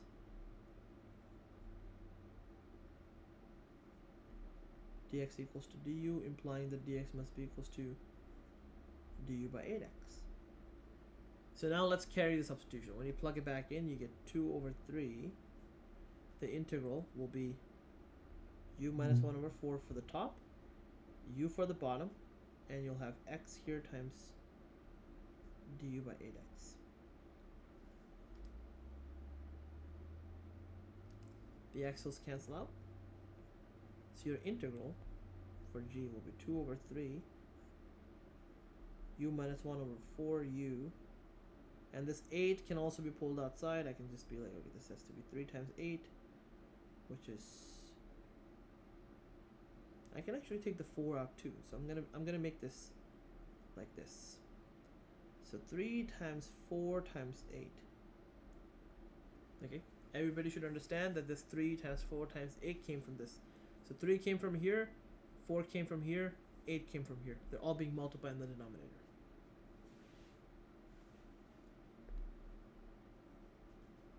This right here can be written as, cancel this with this, 2, so 6 times 8, I guess that's 48. Yeah. So 1/48. And then you would have the integral of u minus 1/u, which could be written as u/u minus 1/u du, which is 1/48, 1 minus 1/u du, which is 1/48 u minus ln of u.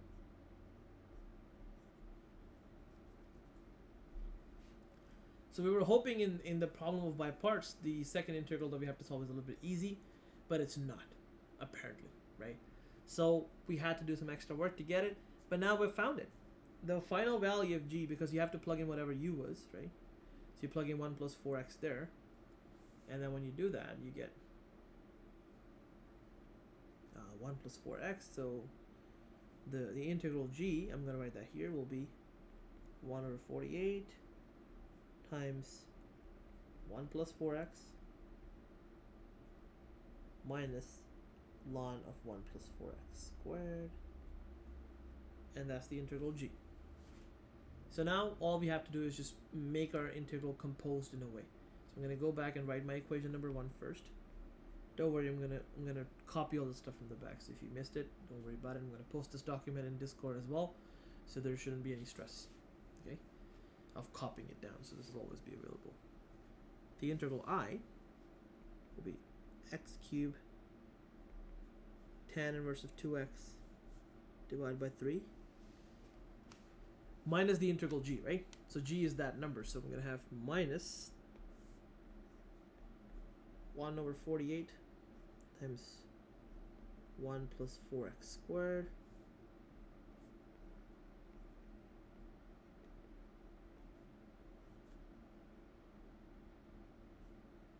right? So that's the total integral, and I'm going to try to make it look nice.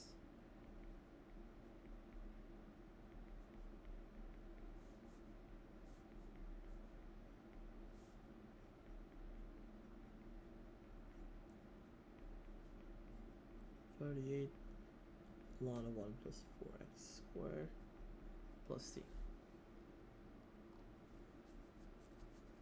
So yeah, that should be the total answer for this integral. Once we got rid of all the integrals, you get it there. So just want to reflect back super quickly on the whole method. We started to use our step here. Step number 1, pick the u and pick the dv. We have to establish that we have to use by parts first. And we did that because u substitution is not going to work, and the next step is going to be by parts.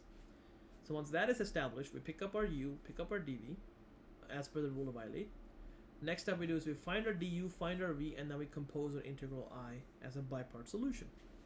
When we did that, we got this term to be here, which is nice. And then we got the second integral, which we're going to call g. The second integral was solved using substitution again. Hold up. Yes. So second integral was solved using substitution again, right? We went through all that mess to find what the g value is, the second integral. Once we found the integral g, we just have to plug it back into the equation number 1, because that's the original solution we're looking for. And that's how we solved it. This was probably the longest and the hardest problem on this Webwork. Okay? So that's why this question number 9 is supposed to be done this way. Does that make sense? Kind of? I'm glad that makes sense, right? So I'm going to try to make sure I show you a couple more things before we go there. So now that was question number 9, right? We still have to do question number 10. Question number 10 is a standard integral. It's a little bit different, but it's okay. We can try to show you that. Question number 10 in my version is negative 2 times secant 2x tan 2x dx. And now again, one more side note that I want to just show you, that if you were to take the derivative of secant x, right, you would get secant x tan x. So when you take the integral of secant x tan x, you should get secant x, right? So the integral of secant x tan x is secant x. So this right here is a standard integral because you have a secant times tan. So this is okay. We can try to work it out. We just have to make sure that we understand the minus 2 stays there. You have secant 2x tan 2x. Well, this is a standard integral. That's number 1. You have to make sure. That's important. And inside the integral, our life would have been much easier if the 2x was something linear. Well, it's already a linear, so we can just keep the chain rule and work it that way. The integral here will be minus 2. Integral of this will be secant of 2x divided by the derivative of the inside, which is 2. So hence basically negative secant of 2x plus c for that matter. Make sense? This was like a ugly one because you don't remember this, and people feel like they're not smart enough when they don't remember things, but that's a completely different story. Remembering something is off the chart, you have to just think about it that way, and don't worry too much on anything, right? You can remember these things, and of course the method should make sense, that we use the fact that we know the integral of this, and then we use chain rule because the inside was a linear, not something fancy. A list of functions. What kind of functions are you looking for? I'm just interested in looking what kind of list you need. We should keep in mind, yes, I have a whole bunch of common antiderivatives and derivatives. I'm going to post that in Discord tonight as well. Okay, so both the things are going to be up there, this document and like probably like 30 integrals that you can keep it handy for your reference. Okay, so that was question number 10. Now we're going to moving on to question number 11. Question number 11 is again a substitution problem where it says e to the power 1x and over 9x squared, right? So I want to show you something first too of how it looks. I'm going to convert it into the indefinite integral just like how I like to do it. I'll have 1 over 9 outside. I'll have e to the power of 1 over x written like this times negative 1 over x squared dx. If I rewrite it like this, it should be very obvious for you to see that if you plug in this function as u, then you need to have its derivative hanging out there, and you have it there too. Derivative of 1 over x is negative 1 over x squared, which you have right here.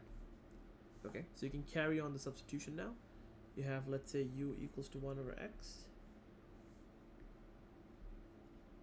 and then du will be equals to negative 1 over x squared dx. So now I'm not going to put that x there, cancel them, and do all the extra work because you've been used to it. So this integral converts to 1 over 9 e to the power of u du, straight up. And memory lane tells you the integral is 1 over 9 e to the power of u plus c. We're not going to do plus c because you have to evaluate it later. So 1 over 9, and the u value is just 1 over x. This needs to be evaluated from 1 to 2. So make sure when you're doing this method of, treating it as an integral that's indefinite for now and then definite later on, make sure you don't plug in the bounds until you've restored the function into the original variable. Okay, that's very important. Don't plug in the bounds here because the bounds are on x. This 1 and 2 are the values of x, not the values of u. So once your function is back into the form of actual x, then you plug in the bounds. And here when you do so, the function would evaluate to be 1 over x e to the power 1 half minus 1 over 9 e to the power 1. So essentially reduced up to be this number. Okay, and that is the answer for this particular question. Any doubts about this substitution? Now you feel like substitution is just a cake. As long as you can see them, it's a lot of an eyeballing game. Once you can eyeball it, it's super easy to be, figure out whether substitution will work or not, and if it works and how it flows, right? It's kind of like a foresight. You can see that in the future already. Right? Any questions about this from anybody? If not, then we'll move on.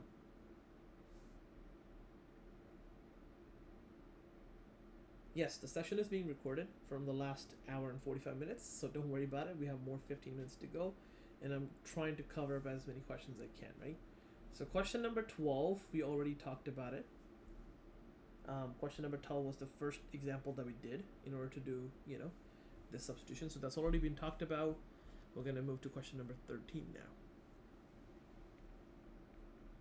And how many questions do we have in total? We have 17, 18, 19. Oof, there's so many of them, right? I'm going to pick the difficult ones. So this one is a little tricky one. We can kind of work this through and see how it goes. The 14 is going to be pretty tricky as well. So let's see. I'm going to try to walk you through as many as I can at the given time. If not, then I'm definitely there for you in the other questions as well. I'll give an explanation later on for those. So question number 3 is basically saying evaluate from 4 to 7. In my version, it's t squared ln of 5t. My style is to convert this into an indefinite integral for now and then work it away. So this is t squared ln of 5t. This right here is telling you that it needs to be done using by parts because we have two functions, t squared and ln of 5t. They're different classes and they're just being multiplied together, right? So we have to use by parts here. So in this case, you would use the rule to pick a u, to pick a dv, and then you will find du, and then you find v, right? So in this case, we have a logarithmic function and we have an algebraic function. So in the case of logarithmic algebraic, logarithmic comes first because in the rule of Eilate, L comes before A, right? So the logarithmic becomes U. And then the dv is automatically going to be the other guy, the t squared, okay? So then you want to find du. Taking the derivative of ln of 5t will give you 1 over 5t times 5, or essentially just 1 over t. Okay. Integral of t squared will be t cubed divided by 3. Okay. So now we have all the things composed. We can just straight up solve our integral. The integral I will just be equals to uv minus v du. That tells you it's going to be t cubed over 3 times ln of 5t minus the integral of t cubed divided by 3 times 1 over t dt. We were hoping this integral to be easy, and it's indeed easy, right? This will be t cubed divided by 3 ln of 5t minus 1/3. This t and that cube will cancel to be a square. And integral of t squared is pretty straightforward.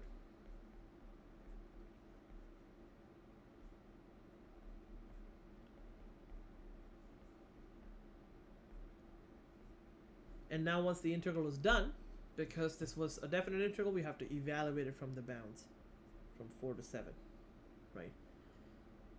And this would be equivalent of 7 cubed divided by 3 times ln of 35 minus 1/3, basically 1 over 9, 7 cubed. I'm just plugging in the top bound minus the smaller bound. I'm pretty sure you guys can do it too, but I'm going to do it for this example, and then after that I'm going to leave it up to you. 4 cubed divided by 3 ln of 20, and then you have this being evaluated with the 4 cubed divided by 9, and that is the final answer that we submit, right? Does everybody get a hang of what's going on with the integration by parts?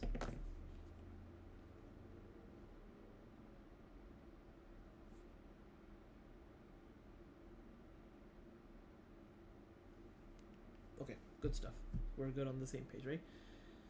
That's question number 13. And now I'm going to show you a question, which is question number 14 in this Webwork, which will be like one of the ugliest questions that you can ever get for, an integration by parts problem. And the reason why we say that is because this integral repeats itself, okay? And I'll show you what I mean. And that's question number 14 in this problem, where you have e to the power 6x times sine of 6x. Okay? Given this is the case we're looking at, we know this is going to be a by parts problem for sure because we have an exponential and a sine function. They're both of different classes, and we have to make sure that we're working with these things here in this case. So in this case, I have to still pick up my u, my dv, my du, and my v, right? All of these 4 things. In this case, you have an exponential function, and you have a trig function. In an Eilate, t comes before, so automatically sine of 6x will become my du, and my v will be e to the power 6x. Okay, hence your du from there will be 6 cos of 6x, and the v integral will be e to the power 6x divided by 6. Okay, so my integral I, this is the integral I that we started off with, okay? The integral I is going to be uv minus v du integral. So I is equals to 6 e to the power 6x times sine of 6x divided by 6 minus the integral of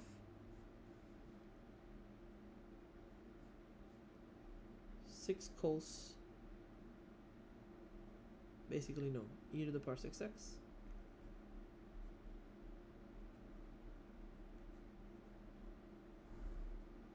of course these 6 cancel out. So now I'm dealing with this integral I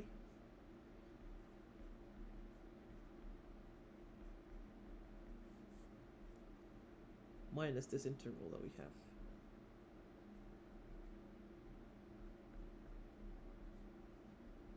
And this guy doesn't look easy at all, right? Because the second integral is supposed to be easy, but we have a similar integral showing up. It's e to the 6x times cos of 6x. So the methods is going to be exactly the same here too. So this is going to take us some extra time. Does everybody get what I did for the part before this? Any questions about that? We just applied by parts once. And now we had to do it again. Because now we're dealing with another function. We have the same thing. So in this case, we're dealing with an exponential function again, a trig function again. So my u, my dv, my du, and v, all things will be chosen like this. So now we have our ILA telling us that cos of 6x will become my u, and then the remaining e to the 6x will become my e. So that tells me this is what it is. The integral of this will be e to the 6x divided by 6. The derivative of that thing will be minus 6 sine of 6x. Okay? So in this integral I,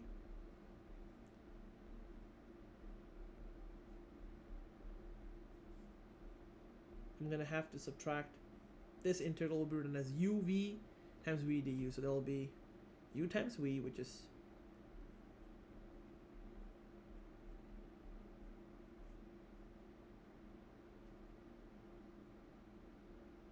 minus the integral of v du.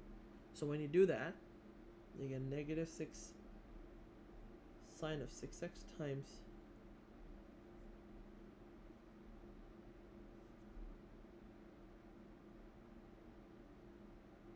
come on pencil, don't give up on me right now.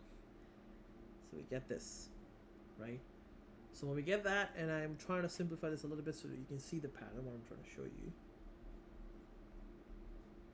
Now we're ending up with another integral here, but that integral is something that we're already working with right now.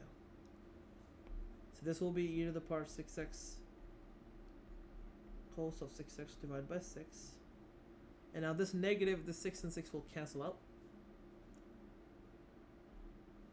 This negative will become a positive. Positive of the integral of e to the 6x sine of 6x.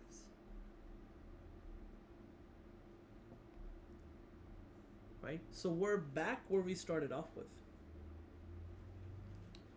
The integral that we started off by originally calling I is back in this calculation. Right? Because I was e to the 6x sine x, now I'm getting that back again. So this way you will see that now it's just an algebraic equation to solve for I can rewrite this equation like this. I'm going to show you that. I'm going to copy this first, take it to the next page so we can still keep the same account. Oops, don't want to delete it, but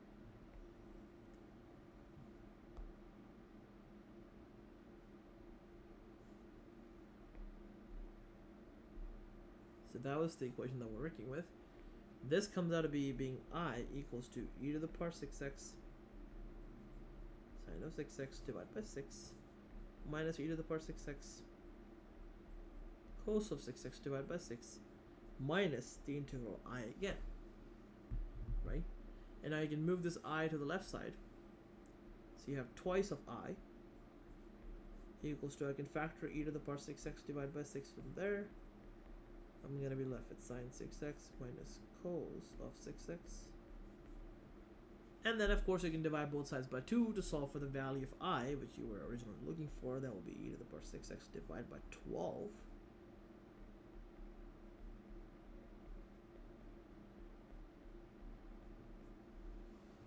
And that's how you solve this integral. Okay. This was doing by parts, but by parts were like gonna appear again and again. So when you do the by parts second time, you see the original integral appearing back again. Any questions about this whole method that I just did? The last couple, you mean by when I was at this point? Did you understand up to this line? Okay, after that is just algebra, right? Because this was the integral that we started off with, so we call that I. So now I expanded this bracket, so this negative goes here, foiled up here, becomes this. This negative makes this negative as well. So you have all of these i's and everywhere, right? You move this to the left. That becomes I plus I, so 2I. And remainder is staying here in this place. The original objective was to find I, because that's the integral that we started off with, right? And to isolate for I, all you have to do now is just, divide both sides by 2. So you get e to the 6 now have a 12 in the bottom with this expression. Yes, we need to have to have a plus c every time when you're solving an indefinite integral. Okay? So in this question, you would definitely want to put a plus c down there in the end. Okay? Awesome. So that was this part, and then we're dealing with I'm guessing question number 15, 16. I don't have enough time to go over those. 15, 16, 17, and 18, and 19. So we'll have like about I guess 4 questions that are left, right? And they shouldn't be that bad because 16th is pretty straightforward. So I'm gonna try to put down question 15 techniques. So that I give you some heads up to start off with. That could be a good practice. You can try these 4 questions out. And at any time, of course, if you cannot figure them out, I'm always in Discord. You can definitely try to use the channel that we made, ask questions, and I'll be more than happy to help you, okay? But I want you to give you an opportunity to try it out. So in this case, my version is negative 2x squared sine of pi x. So we have an x squared and a sine. So we have an algebraic function with a trig function. So you pick your u to be the first one which comes to the list, and that happens to be the x squared.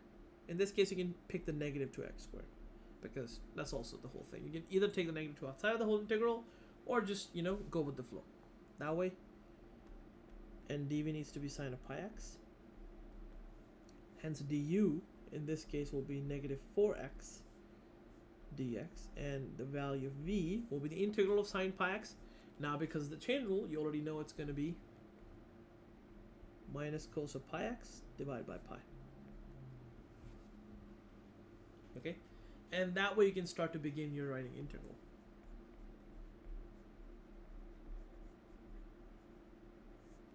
So this is d I y.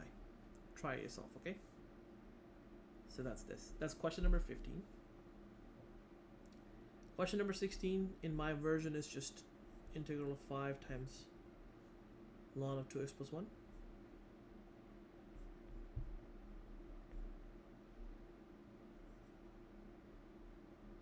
So what you want to do here in this particular question is first do the substitution, because 2x plus 1 is the one that's causing us trouble. And then we will be able to get this expression like, dx will be equals to du by 2. So this expression will turn into 5 times ln of u times du by 2, right? So this is just 5 over 2 times the integral of ln of u times du. Integral of ln is something that kind of seems that you should know, but it's something that's not that obvious. So this has to be solved using the antiderivative method of by parts. Okay, so you would assume this integral ln of u multiplied by 1. Treat this as the logarithmic function. Treat this as the algebraic function. And then you'll choose your u, in this case, to be, of course, the log. And that's going to confuse you a little bit too, because you have already chosen a u. So in this case, just like ln of u. I think I should substitute better. I should just make it something else. Maybe something like a W, right? And change all the U's to W so that we don't confuse ourselves later on, right? So let W be equals to this, then dW be equals to this, and then dW, W, W, and W, right?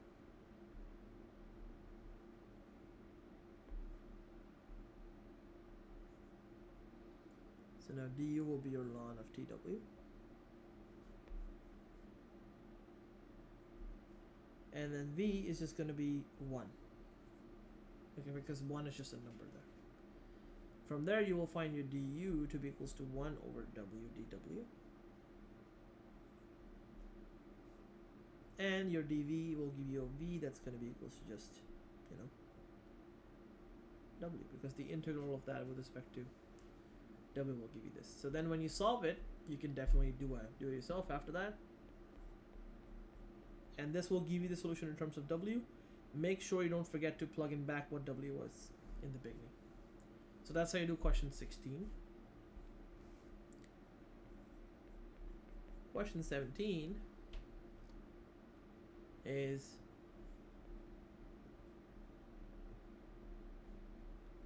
minus 5 times sine inverse of x.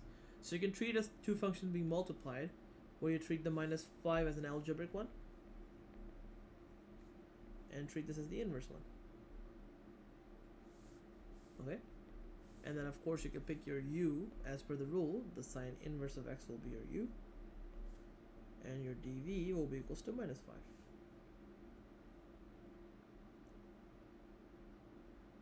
And here you'll have your du, because the derivative of sine inverse of x is a little bit awesome. I'm going to write it out here. It's square root of 1 minus x squared.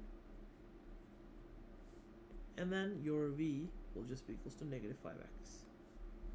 Okay? So when you start to set up your integral, you will see your integral becomes negative 5x sine inverse of x minus the integral of negative 5x divided by this. You guys know can be done using substitution. So diy, of course. Right? I know I'm a little bit rushing through all of these, but I wanted to make sure that you guys get all the stuff handy before you have to actually solve it. So that's question 17. Question 18 and 19, both of them are exponentials with a polynomial in there, right? That's a very straightforward method to kind of solve them. You will see that you have to apply by parts multiple times. By parts will be applied multiple times. Okay, because the integrals that you'll get will again need by part, will again need by part. I'll just keep on doing that, right? So we got to make sure that you remember that you have to do that multiple times. Question number 18 and 19, I guess, are very straightforward. In my case, I'll show you what 18 is for me. For question number 18, my version, I have x squared plus 1 times e to the power of minus x integral, right? So, and of course this is a definite integral from 0 to 1, so you would have to solve it first.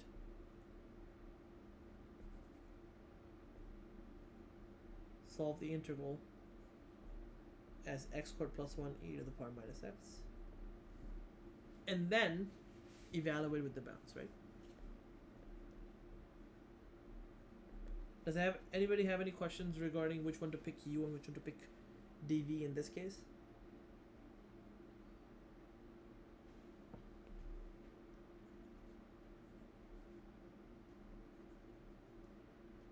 Nope.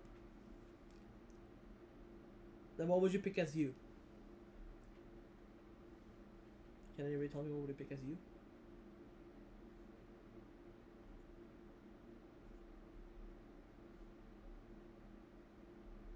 In this case, you're dealing with, algebraic and exponential. Algebraic comes first, so x squared plus 1 becomes this. E to the power negative x becomes that. It will be 2x dx here, and this will be e to the power negative x divided by negative 1. Right, and of course, you can do it yourself after that point. Same thing goes for question number 19. Question number 19 in my version is basically saying it's t to the power of 3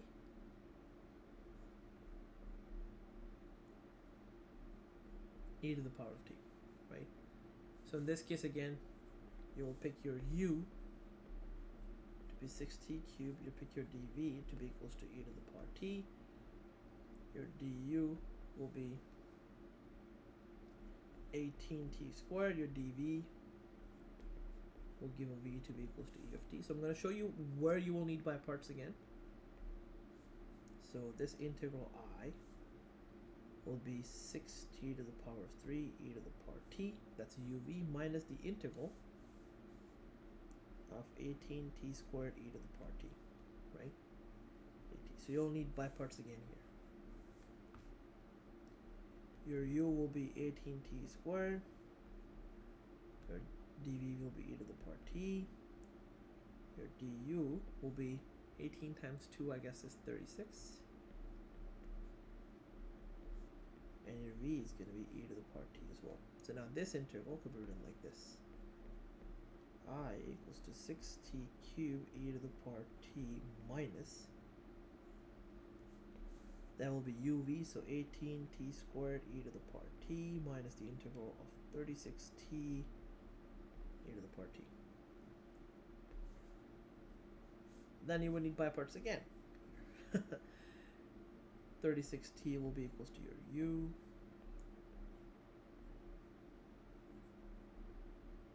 And du will be 36 dt, and your v will be e to the power of t again. So this integral now, 6t cubed e to the power t minus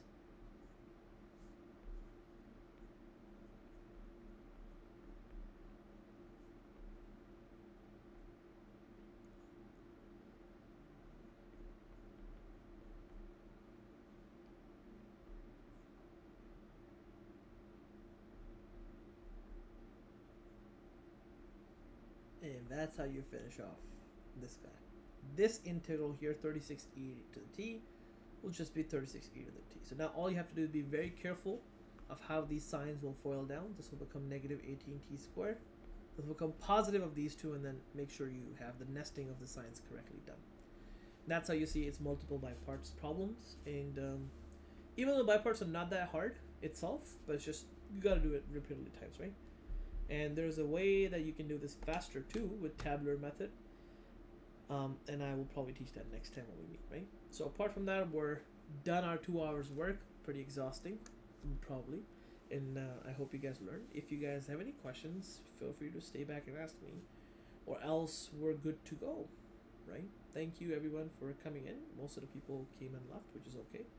And yeah, I'm really glad you guys stayed till the end, right? So if you have any questions, just feel free to ask me. I'm going to stop the recording at this point, and you guys can feel free to turn on your mic and talk to me if you want.